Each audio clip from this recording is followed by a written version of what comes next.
Good morning, guys. Once again, this is Teacher Cesar of Sir Foods channel, and I would like to invite you once again to watch my lecture. It's all about the percentage composition of compounds. Okay. Now, why do we need to study the percentage composition of a compound? Take note that we should be aware of the component of the foods you are taking in, the ingredients that your parents are using during the cooking, or let's say your father when they are using different kind of substances, especially in treatment, chemical treatment of whatever in your home. And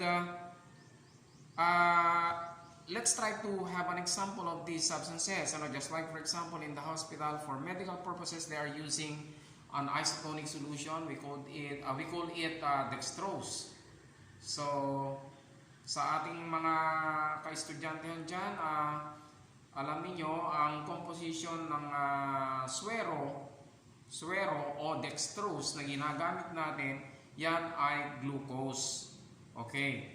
So, if I'm not mistaken, it is composed of 10% glucose and 0.0 or 0.1% of that is sodium chloride. Okay. So, gumagamit din tayo ng suka, or we commonly call it vinegar, and we should be aware that vinegar is, or it should be 4% acidity only, and that is made up of a solution of acetic acid. Okay, and I would like to inform you that acetic acid is not just acetic acid, but the acetic acid they are using in the manufacturing of vinegar is the organic, or we call that now natural acetic acid. Okay, so glacial acetic acid is not recommended to be used in the mixture of vinegar. Okay, another substance that we should be aware of is the iodized salt. Okay, we are using iodized salt. Okay, of course, para nang noon ay matulungan ang development ng ating brain. So we're using iodized salt. And did you know that an iodized salt is composed of 0.01% iodine? Okay, that's why it is very important for us to be aware of the chemical compositions of the different substances we are using, especially para sa ating kalusugan. Kailangan ay maging maalam tayo sa bagay na ito. Okay, ngayon I'm going to discuss to you the computation of the percentage composition of some compounds. Okay, now take note that the percent composition of a substance is the mass of the element relative to the molar mass of the compound multiplied by 100. Let us take for example here is water. What percent of water is hydrogen? And what percent of water here is oxygen? Every day we are using water, and always remember that using water is inevitable because that is our basic need also. Okay, now let's try to find out the composition of water. So first of all, you have to write the elemental composition. We have hydrogen and we have also oxygen. Okay, now the next thing is that you have to find out how many atoms in 1 mole of that substance, and that is of course water. So you can find out the number of atoms based from the subscript of their chemical formula. So based from our example here, water, you have two atoms, and you have to multiply that by its atomic weight, which is 1 gram per mole. Okay, then you have to do that. You have to do the same for oxygen. You have one atom of oxygen multiplied by the atomic weight of oxygen, which is 16 grams per mole. Okay. Get the product of each element. You will have now this is 2 grams per mole, and then you have for oxygen you have 16 grams per mole. Okay, so all in all, if you are going to add that, you will have 18 grams per mole. Alright, now to find out the percentage composition of this, following now the formula, so you have now the mass of the element, you have to divide that by the molar mass of the compound multiplied by 100. So the molar mass of the compound is this one. This is the molar mass. Okay. Now, what are you going to do is that you are going to use this as a divisor of each weight or of each masses or of each mass of the element. Okay. So this will be divided by 18 grams per mole, and the same with the case of oxygen. Divide this by 18 grams per mole. Okay, so you have to cancel the units, gram and gram. Of course, percentile always has no unit. Okay, and then what are you going to do next? Multiply them by 100. This will also be multiplied by 100, so that in the case of water, now if you're going to solve this, you will have now 11.11% is hydrogen, and in the case of oxygen, we have 88.89% is oxygen. So that if you're going to add this, it will give you 100%. So that is now the composition of water. Okay. This time I would like to invite you on the other side of the board to be able to look on the next example. And our next example here, sorry. Okay, the next example here is aluminum oxide. Now, what is the percentage composition of aluminum oxide? Okay, just the same, you have to write the elemental composition, just like for example here you have aluminum and then you have also oxygen. Okay, now you have to determine also or find out the number of atoms in the formula. In the case of aluminum, you have a subscript of 2. That means to say there are 2 atoms.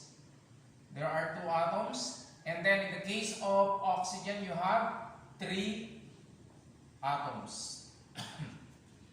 Multiply them with their atomic weights. So in the case of aluminum, you have to multiply this by 27 grams per mole. And for oxygen, you have to multiply this by 16 grams per mole. Alright. Now, if you're going to get now the total of this, okay, you will have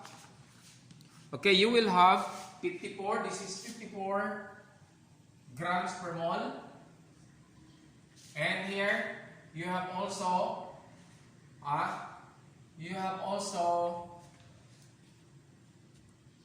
right, 48 grams per mole. This is 48 grams per mole.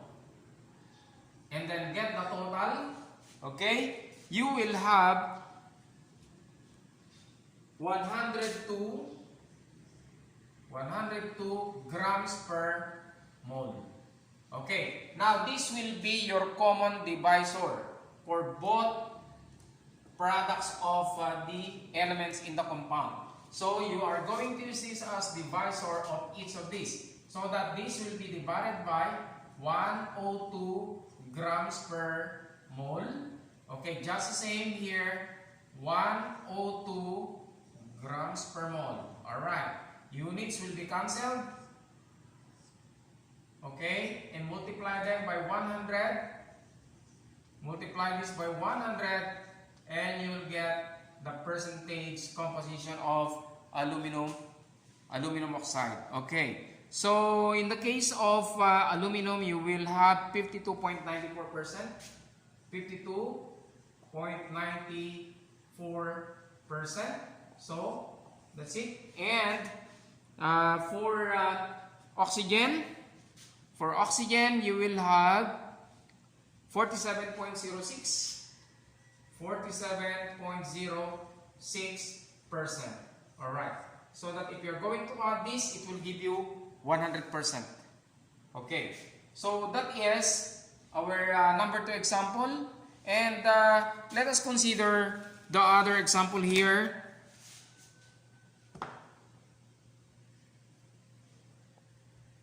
Okay, we have another example. And that is a little bit complicated compared to the other examples. Okay. Alright. The question here is, what percent of copper sulfate pentahydrate or CuSO4.5H2O is water? Okay. Now, in this case, we have a different kind of substance, that is copper sulfate pentahydrate. So you would find out that in the chemical formula of copper sulfate pentahydrate, we have 5H2O. This means that 5 mole of H2O is physically combined with 1 mole of copper sulfate. Okay. So that if they will ask you what percent of the compound is water, then we can easily compute the percentage of this by separating the mass, the total mass of water from the anhydrous copper sulfate. So when I say anhydrous, meaning to say the substance has no water. When we say hydrated copper sulfate, meaning to say a percent of this compound is water. Okay, so let's do this. Okay, you have now CuSO4.5H2O. 5H2O. Okay, H2O. Alright. So just the same, you have to write the elemental composition. So first you have copper, you have sulfur, you have also oxygen, and in the case of the water part, you have here is H, and you have also O. Okay. Now let's try to find out the number of atoms in the compound. For copper, you have 1. For sulfur, you have 1. And for oxygen, you have 4 that is now attached to or bonded to the copper sulfate. And we have here also in the water, as part of the compound, you have 2 atoms, but there are 5 moles, so you have to multiply that by 5.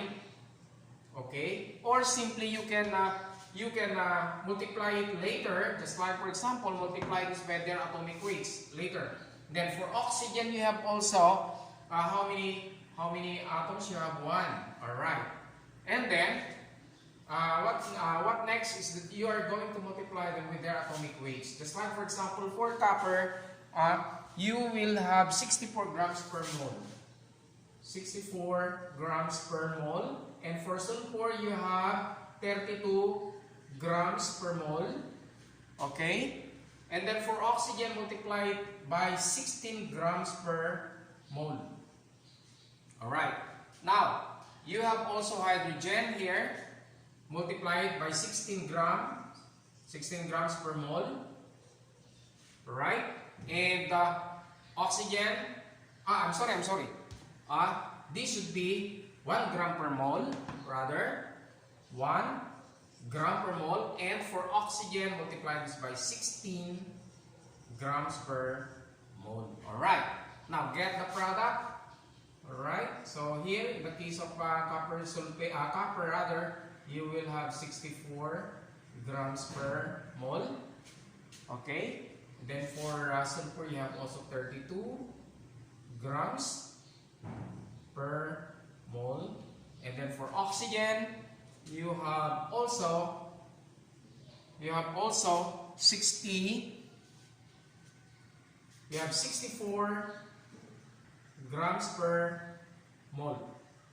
Okay, that's it.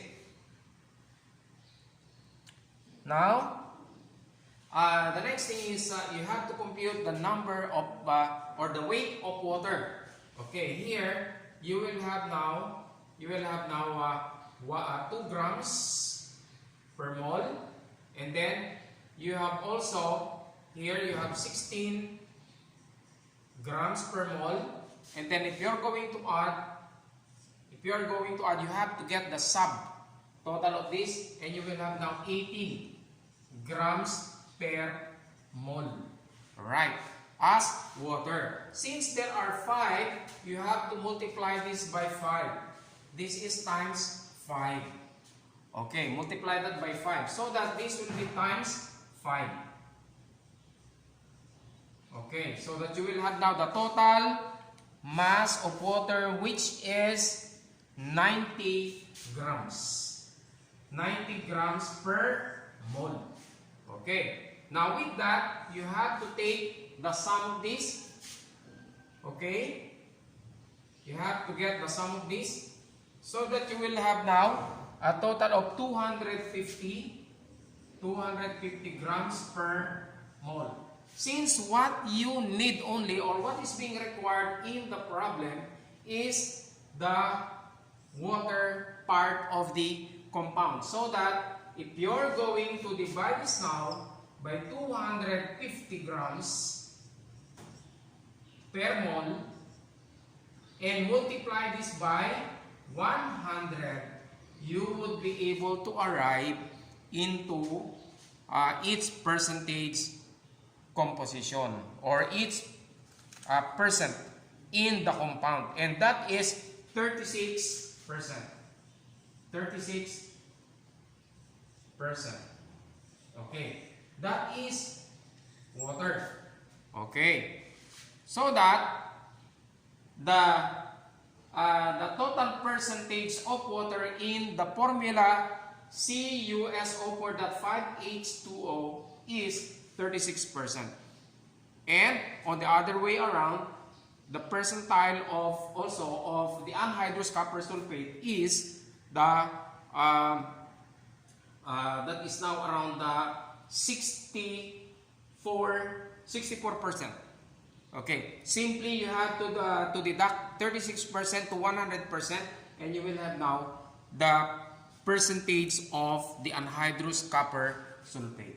Okay, so this time the last example that I'm going to present to you, okay, sorry for the noise, is that another example here is that what percent of potassium is present in, or what percent of potassium nitrate or potassium, what percent of potassium nitrate is nitrogen.